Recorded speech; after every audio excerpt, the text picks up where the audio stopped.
숨을 들여쉬면서 내 마음이 극락정토, 내쉬면서 내 성품이 아미타불. 내 마음이 극락정토, 내 성품이 아미타불. 내 마음이 극락정토, 내 성품이 아미타불. 내 마음이 극락정토, 내 성품이 아미타불. 오늘 3월 초하루입니다. 오늘 이 자리에 동참하신 모든 분들을 진심으로 존경하고 사랑합니다. 여러분 모두의 행복을 위해서 우리가 지금 여기에서 법회를 하는 것입니다. 이 인연으로 온 법계의 모든 중생들이 고통을 벗어나서 다 함께 부처님의 세계에 태어나기를 바라옵니다. 3월달은 좋은 달입니다.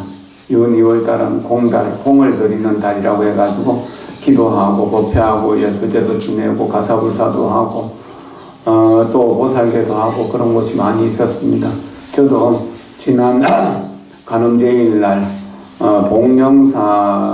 수원 복령사 보살계에 갈마사로 참여하고 왔었습니다. 그리고 3월달은 정기적으로 통도사, 당계사, 범어사, 송강사 등 이렇게 이제 큰 절에서 보살계를 많이 하게 됩니다.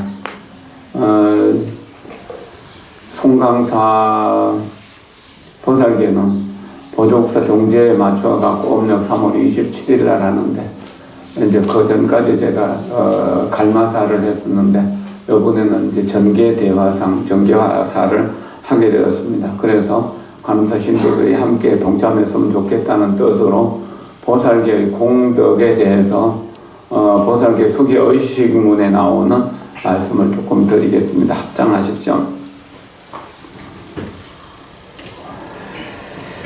보살계에는 다음과 같은 8가지 뛰어난 공덕이 있습니다.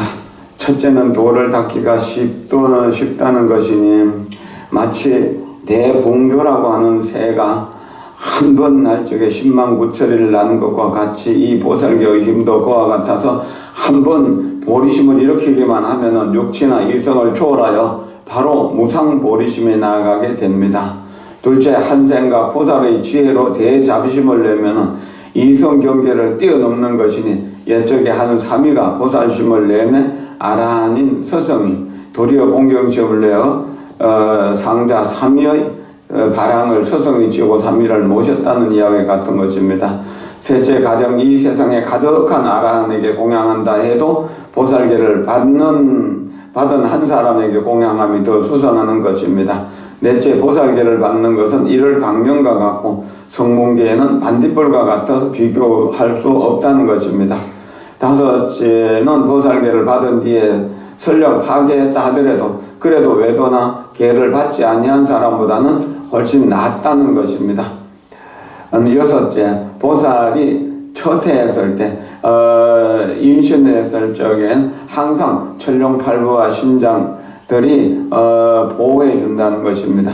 일곱째는 대지를 황금 칠보로 변화시키고 강물을 소락제호로 만들며 한 생각에 백천세계를 초월하고 하루날에 백천중생을 교화하게 됩니다.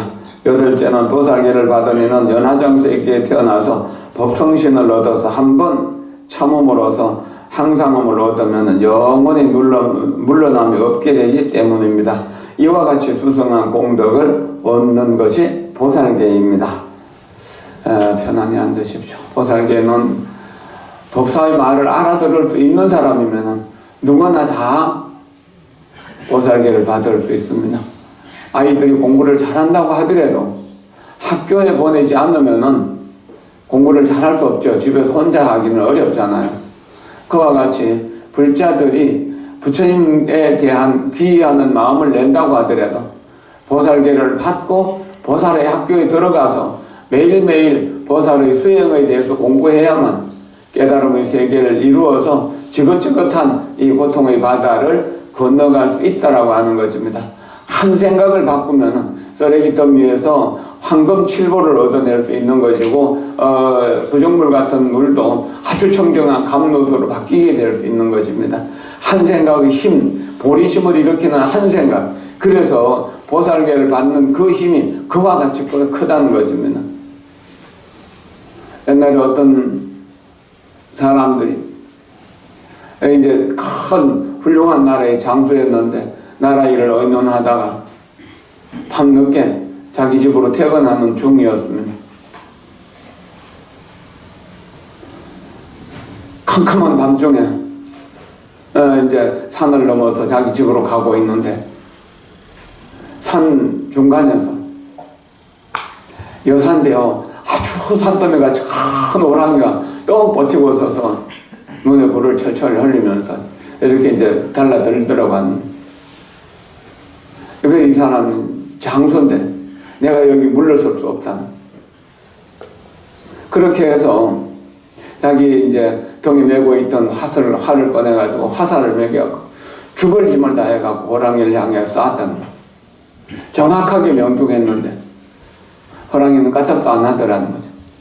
다시 화살을 꺼내서 쏘고 또 쏘고 해서 3발을 쐈는데 3발이 명중했다. 물러날 수도 없고 앞으로 나갈 수도 없어서 밤새 호랑이와 눈싸움을 하면서 지났는 날이 워낙에 밝고 보니까 그 호랑이가 아니라 바위이다. 바위에 차돌이 박혀갖고 거기에 불을 뿜고 있는 것처럼 보였다는 겁니다. 우리가 착각하면 그렇게 되는 겁니다. 그런데 자기가 쏜 화살을 보니까 다 바위에 박혀있더라는, 힘껏 빼려고 해도 빼지지가 않더라는 거예요. 그래서 다시 그 밤중에 화살을 썼던 그 자리에서 다시 화살을 매겨갖고 죽을 힘을 다해갖고 쐈는데 그때는 튕겨나오더라는, 정신일도 금속가투라고 하는 말이 거기서 나왔습니다. 한나라 때 이광이라고 하는 장군의 이야기입니다. 이렇게 세상은 한 생각의 변화로서 이루어지는 것입니다.